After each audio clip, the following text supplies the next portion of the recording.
할렐루야. 축복합니다. 서로 자고 인사합시다. 반갑습니다. 축복합니다.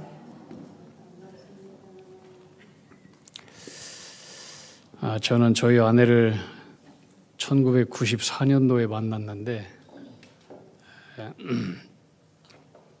제가 그때 최전방에 군목으로 있었기 때문에 우리 아내를 처음 만나서 북한 땅을 보여주면서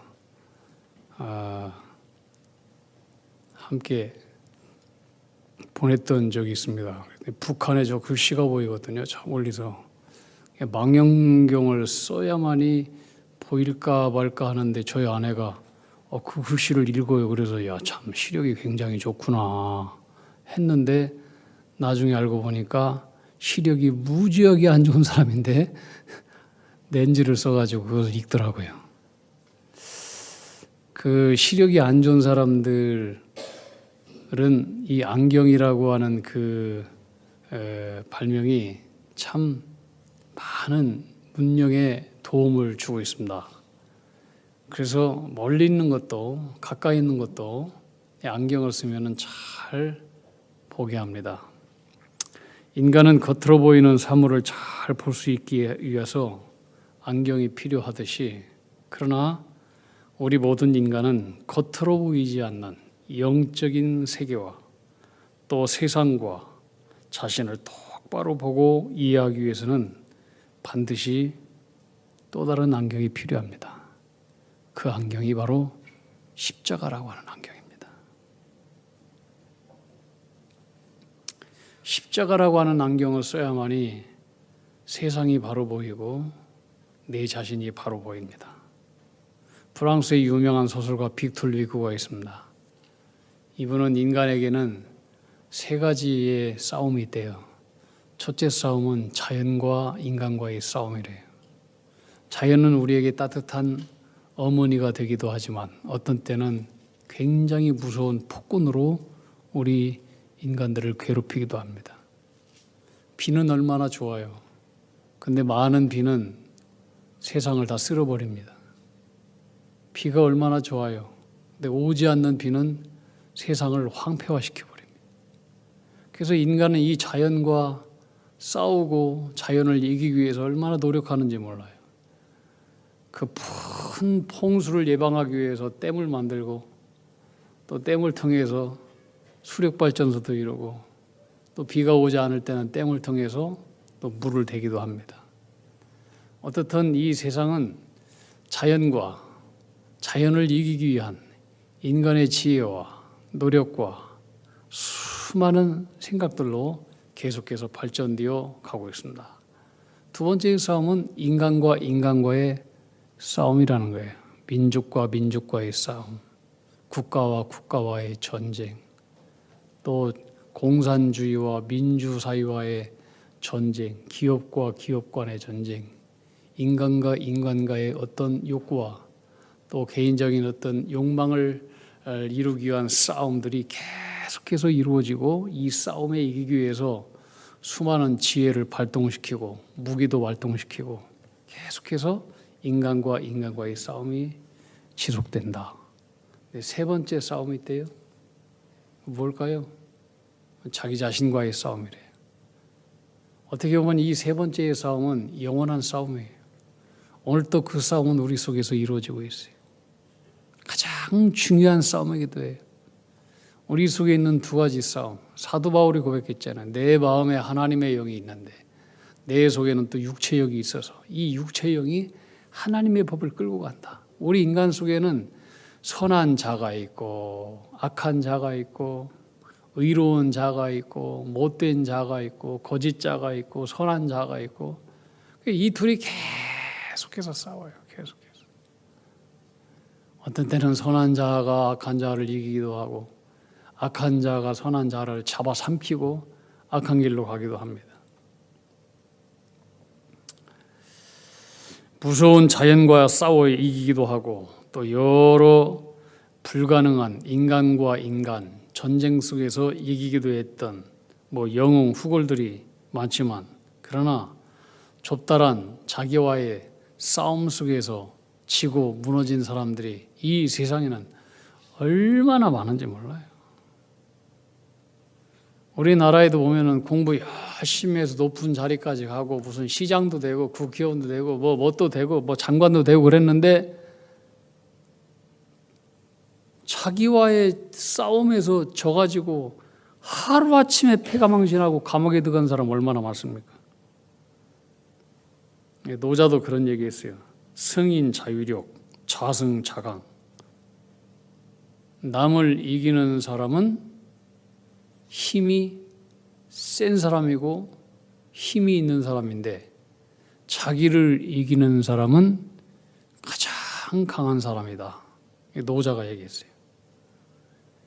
결국 이 세 가지 싸움 중에서 제일 어렵고 힘든 싸움은 뭐냐면 자기 자신과 싸워서 이기는 일이라고 하는 거예요. 그러면 자기 자신과의 싸움에서 이기려면 어떻게 해야 되겠는가? 손자의 병법 알죠? 전쟁에서 이기기 위해서 장군들이 또 장교들이 지휘관들이 반드시 읽는 책이 손자병법 책이에요. 유명한 얘기죠. 지피지기면 백정백석이다. 적을 알고 자기를 알면은 모든 전쟁에서 다 이긴다 그랬어요. 그런데 나를 아는 것이 이게 쉽지가 않아요. 나를 아는 것이. 여러분 자신을 잘 압니까? 내 자신을 알면 하나님을 믿을 필요가 없어요. 유명한 염세주의 철학자라고 알려진 쇼펜하우어, 독일 사람이죠. 언젠가 깊은 사색 속에서 길을 걸어가다가 왕궁의 정문 들어갔다는 거예요. 문지기가 당신 누구요? 왜 여기 왔어? 그랬더니 이 쇼펜하우어가 깜짝 놀라가지고 내가 누구냐고 물었어? 나도 내가 누군지 몰라요. 내가 누군지 당신이 알면 내가 누군지 좀 알려주시오. 그랬더니 문지기가 아주 미친 사람이구나 하고 그냥 쫓아내버렸다는 거예요. 나도 내가 누군지 몰라서 지금 나를 찾고 있는데 당신이 내가 누구냐고 물으면 나는 대답할 게 없다는 거예요. 여러분 유명한 소크라테스 알죠? 평생 인간이 누구인지를 탐구했어요. 그가 담긴 유명한 말, 너 자신을 알라. 그는 이렇게 말했어요. 사람들은 자기 자신이 누군지 알지 못한다. 그런데 사람들이 자기 자신이 누구인지 알지 못한다는 사실을 사람들은 알지 못한다. 그런데 나는 내가 누구인지 알지 못하지만 그러나 내가 누구인지 알지 못한다는 사실을 만큼은 나는 알고 있다. 소크라테스의 말이에요.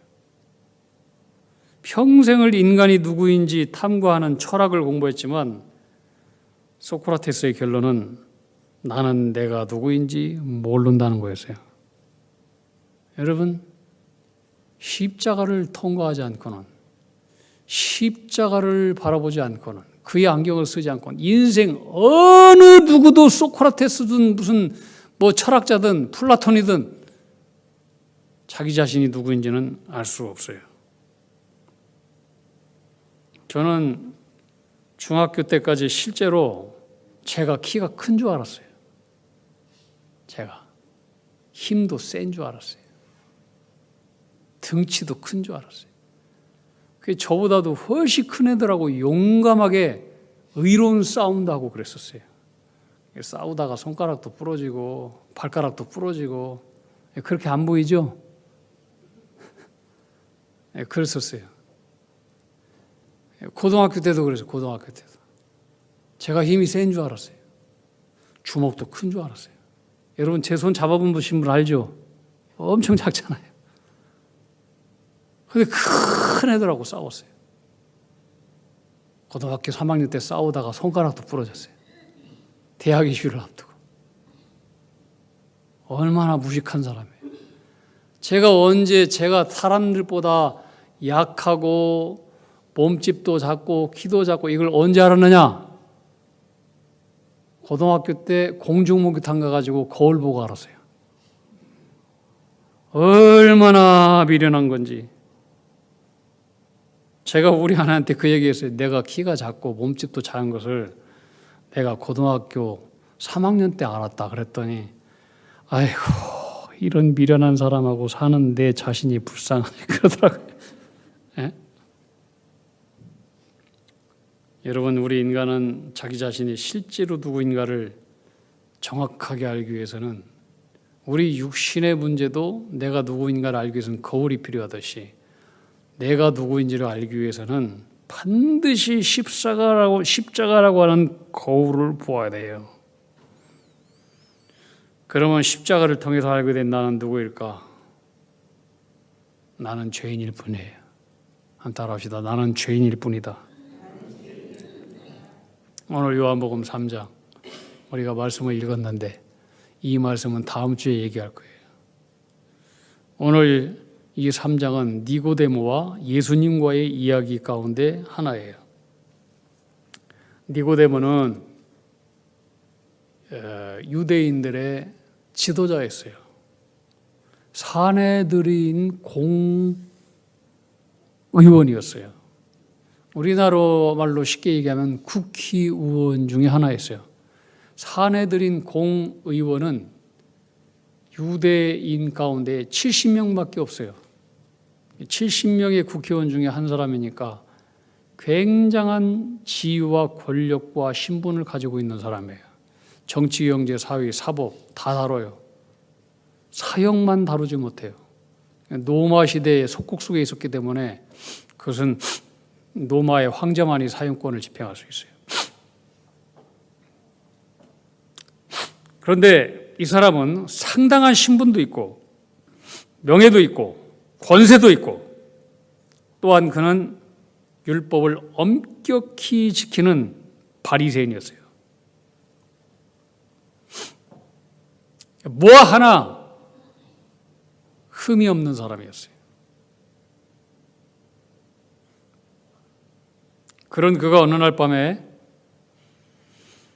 예수님을 조용히 찾아왔다는 거예요. 자, 이 사람은 지위도 있고 재물도 있고 지식도 많고 뭐 신분도 높고 권세도 있고 대부분 다 가진 사람인데 이런 사람이 예수님 앞에 나왔다라고 하는 것은 그가 가진 어떤 것을 통해서 자기를 채워지지 못하는 뭔가 인생에 공허한 것들이 있었다라고 하는 거예요. 아니면은 자기의 높은 신분 때문에 다른 사람들을 의식해서 낮에 예수님을 만날 수 없고 밤에 몰래 왔을 가능성도 배제하지 할 수 없어요.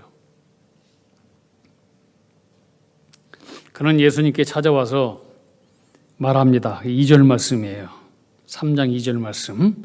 라삐여, 우리가 당신은 하나님께로부터 오신 선생인 줄 아나이다. 하나님이 함께 하시지 아니하시면 당신이 행하시는 이 표적을 아무도 할 수 없습니다. 그랬어요. 겸손한 사람이에요. 그런데 많은 신학자들이 이 니고데모를 가리켜서 뭐라고 얘기하느냐? 그는 예수님의 위성이다 그렇게 했어요. 좋은 표현이 아니에요. 위성. 멀리서 예수님 주변을 빙빙 도는 사람이에요. 가까이 가지도 못하고 계속해서 일정한 거리를 두고 관찰만 하고 늘 주변에 맴돌기만 하는, 뒤에서 따르는, 가까이 따르지 못하는, 그게 니고데모라고 하는 거예요. 니고데모.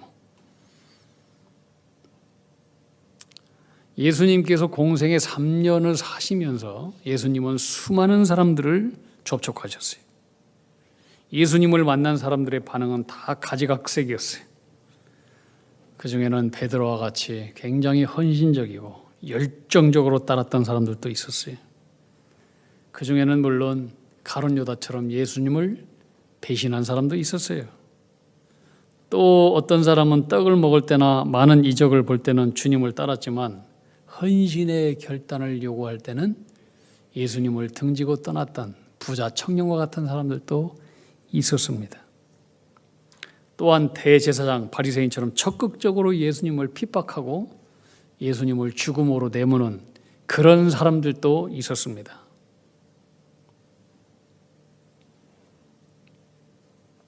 예수님에 대한 반응은 2000년 전이나 2000년 후나 지금이나 별 다를 것이 없습니다. 오늘도 교회에서도 믿는 사람들이라고 하는 사람들 가운데서도 배신자도 있고 물론 헌신자도 많고 비겁한 자도 있고 핍박자도 있습니다. 근데 니고데모는 어떤 사람이냐? 이 사람은 회색 분자였어요. 이것도 아니고 저것도 아니고 이 소리도 아닙니다. 저 소리도 아닙니다. 용각산이에요. 용각산. 차지도 않고 덥지도 않고 미지근하고 그렇다고 배신한 것은 아니에요.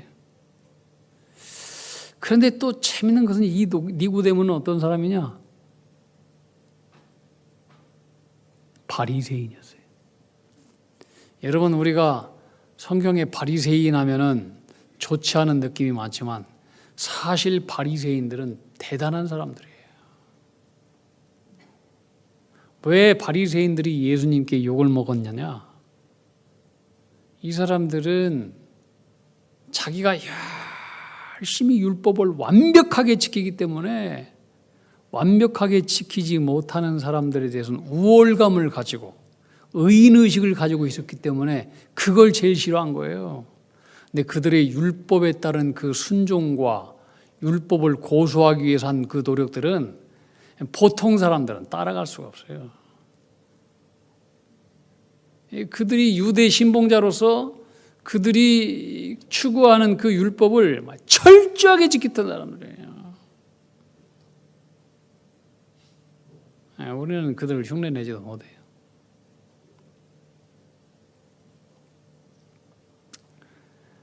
이 바리새인, 이 율법주의에 철저한 율법 준수에 바리새인이었기 때문에 이 사람도 자기 의가 대단했던 사람이었을 거예요. 그렇지만 여러분, 우리가 하나님 앞에서 자신의 의라고 하는 것이 이게 뭐 대단합니까? 하나님 앞에서 자신의 인간의 의라고 하는 것은 지푸라기도 못한, 이게 똥보다도 못한 거예요. 여러분, 전과 10범인자가 전과 20범인자에게 내가 너보다 훨씬 더 의인이다 이렇게 말할 수 있습니까? 없잖아요. 다 똑같은 전과자예요.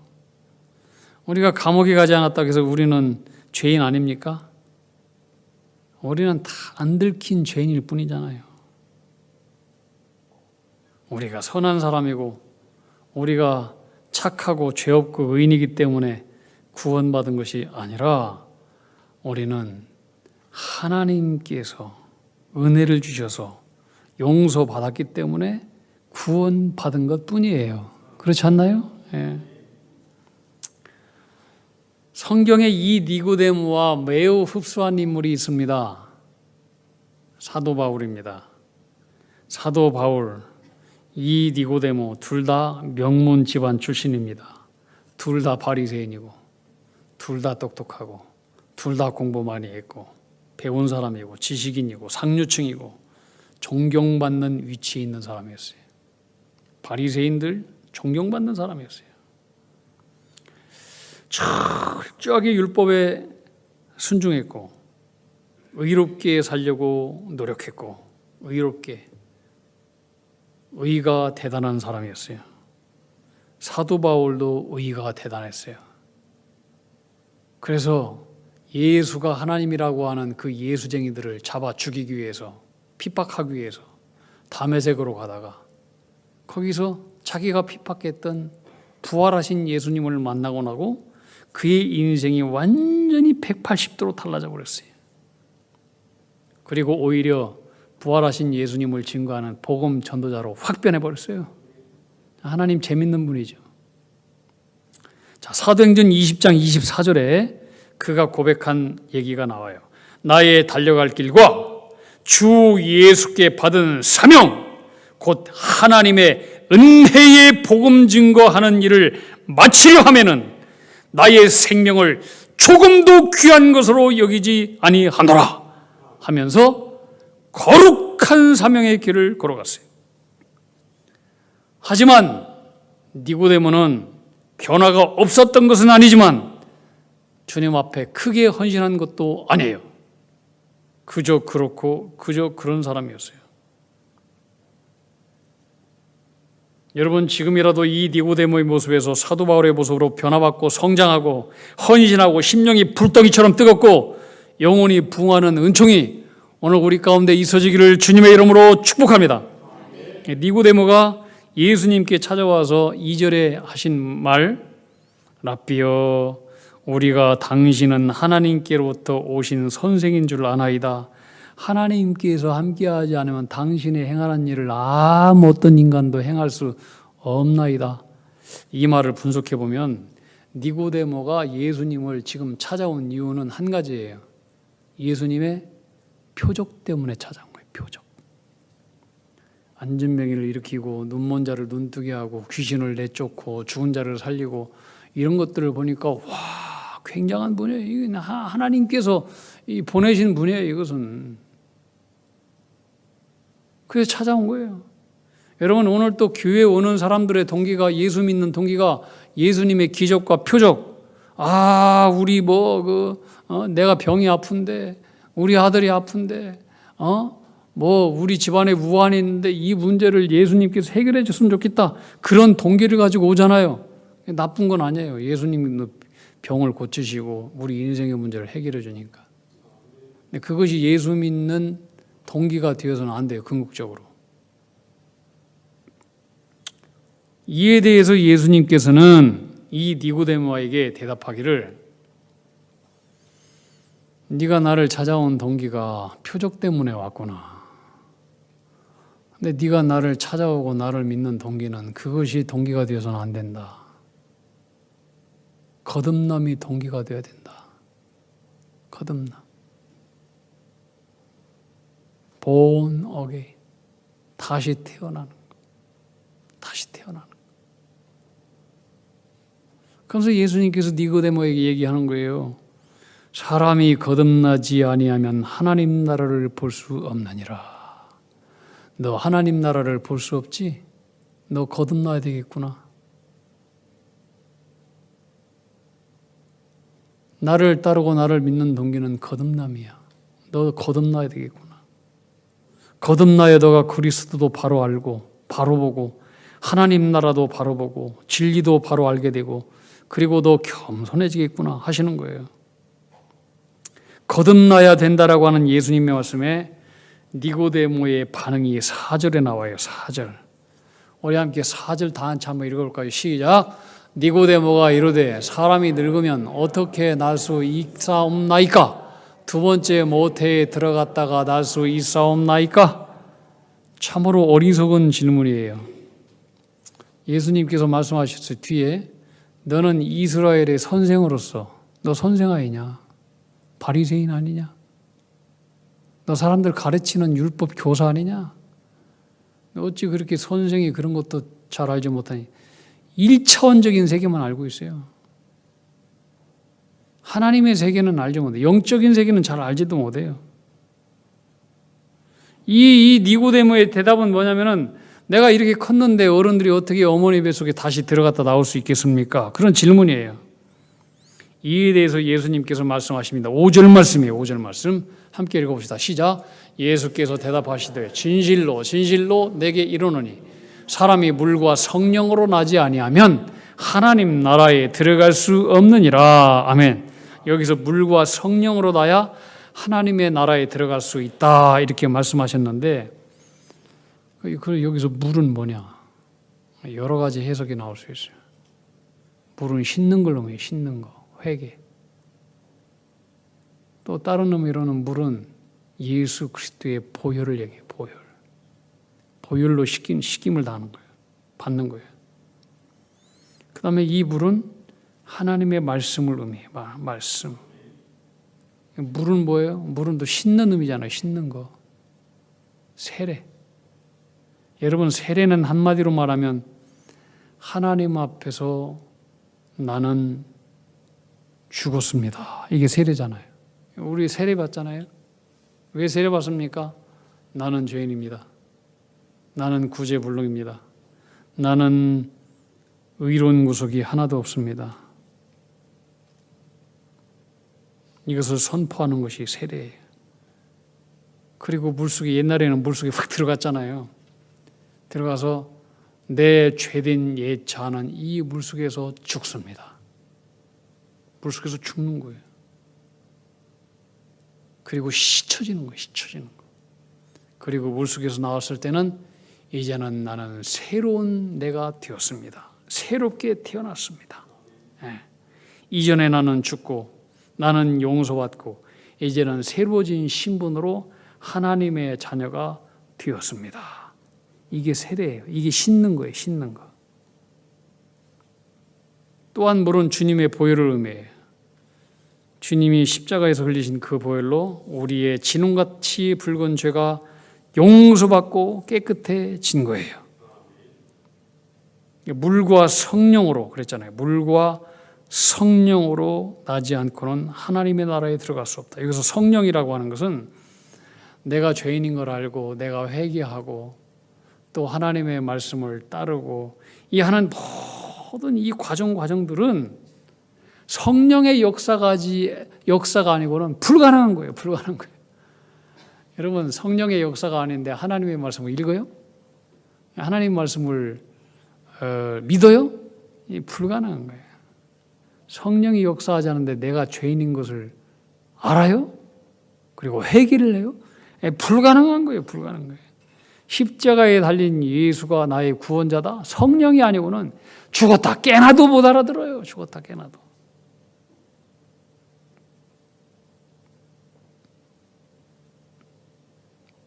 예수님 말씀하셔요. 너 거듭나야 되리라. 거듭나는 거 어떻게 거듭나는 줄 아느냐? 하나님의 말씀으로, 회개함으로, 씻어짐으로, 그리스도의 보혈의 능력으로, 그걸 믿음으로, 그리고 성령으로. 그래야만 네가 거듭나고 하나님의 나라를 볼 수 있고 하나님의 나라, 영원한 생명을 얻을 수 있게 된다 말씀한 거예요. 하나님 나라에 들어가면 십자가 앞에서 반드시 내가 죽어야 돼요. 여러분, 거듭난다는 것은 뭔지 아세요? 새롭게 태어나는 거예요. 따라합시다. 새롭게 태어나는 것이다. 거듭난다는 것은 뭐냐면은 마음을 고쳐먹는 게 아니에요. 개선이 아니에요. 개선. 리노베이션이 아니에요. 개혁도 아니에요. 새로운 각오로 출발하는 것 그것도 아니에요.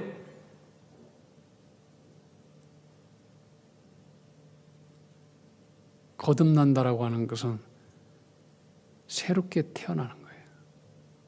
있는 거 고치고 새롭게 하고 좀 리노베이션하고 그게 아니라 완전히 디스트럭션 때려 부셔버리는 거예요. 파괴하는 거. 내 옛 자아가 완전히 파괴돼 버리는 거예요. 없어져 버리는 거예요. 그리고 없어져 버리는 완전한 그 파괴된 밑바닥 속에서 다시 컨스트럭션, 다시 새로운 나를 세워가는 거예요. 이게 본 어게인 거듭남이에요. 뭘로? 하나님의 말씀으로. 거듭난다는 것은 내가 뭘 어떻게 노력해서 되어지는 것이 아니라 내가 십자가에서 완전히 죽어버릴 때, 그 죽을 때 주님의 거룩한 씨가 내 안에 심겨짐으로 그때부터 이루어지는 거예요. 오직 성령의 역사로만 가능해요. 성령의 역사로만. 내가 깨지는 거예요.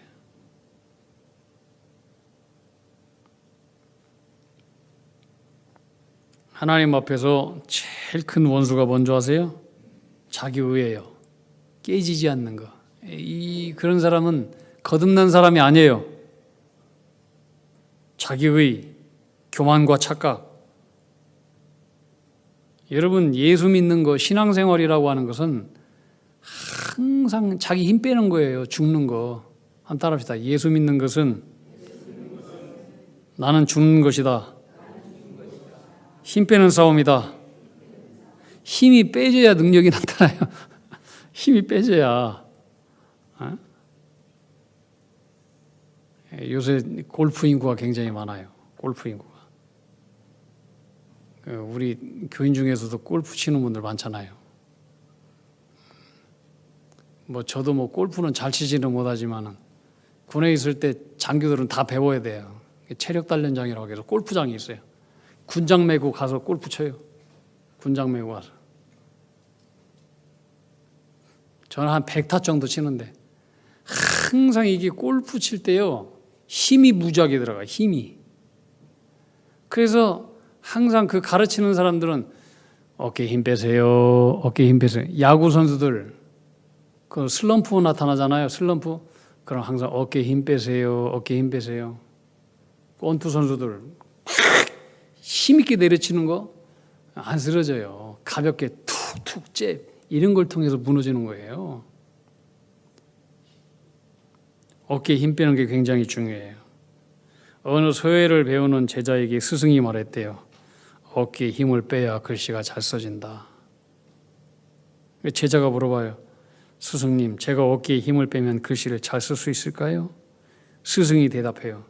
내가 어깨에 힘을 빼는데 30년 걸렸느니라. 여러분, 세상에서 힘 빼는 게 제일 어려워요. 인간이 힘 빼는 게 얼마나 어려운 줄 아세요? 사람들은 다 자기 교만이 있어요. 자기 의가 있어요. 십자가를 통과한 사람만이 자기 힘을 빼요. 따라합시다. 십자가를 통과한 사람만이 자기 힘을 뺀다. 십자가는요, 하나님이 가장 무력한 분이 된 자리가 십자가예요. 하나님이 힘을 뺀 장소가 십자가예요. 하나님이 거기서 힘을 뺐기 때문에 우리의 구원이 다 이루어진 거예요. 할렐루야. 여러분 집안에서 예수님처럼 힘 빼세요. 그러면 여러분의 아내가 살아요. 여러분 아내가 힘 빼세요. 그럼 여러분의 남편도 살고 여러분의 자녀도 살게 되는 줄 믿습니다. 힘 빼야 돼, 힘 빼야 돼요.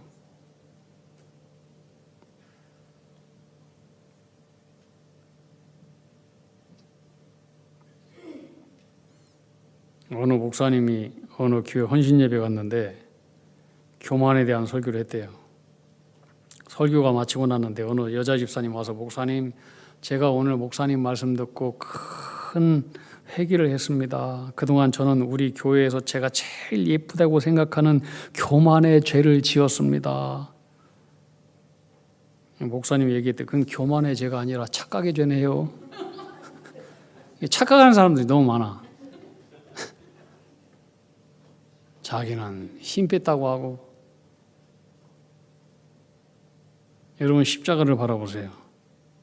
그리고 힘 빼세요. 서로 옆 사람한테 얘기합시다. 힘 빼겠습니다. 십자가는 힘 빼는 곳이에요. 하나님이 힘 다 뺐어. 여러분이 뭐라고 이렇게 힘을 줘? 힘이 안 빼지니까 항상 우리의 삶 가운데 문제가 있는 거예요. 부부관계도 문제가 있고 인간관계도 문제가 있고 교회도 문제가 있고. 십자가를 바라보면 우리는 죄인일 뿐이에요. 죄인 중에 괴수일 뿐이에요. 십자가 다 빼야 돼요. 안 그러면 망신당해요. 십자가를 통과한 사람은 자기가 죽은 사람이에요. 왜 인생이 문제가 많습니까? 자기 의가 살아서 항상 힘을 주고 있기 때문에 그런 거예요. 십자가를 통과할 수 있기를 바랍니다. 힘 뺄 수 있기를 바랍니다. 그런 사람에게는 항상 인생의 자유함이 있어요. 평안함이 있어요. 힘 빼세요. 자유함과 평안함을 누리십시오. 기도하겠습니다.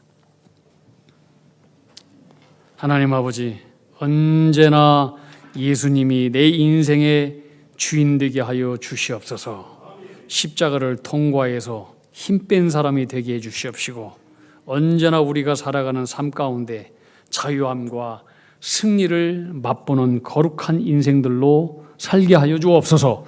예수님 이름으로 기도하옵나이다. 아멘.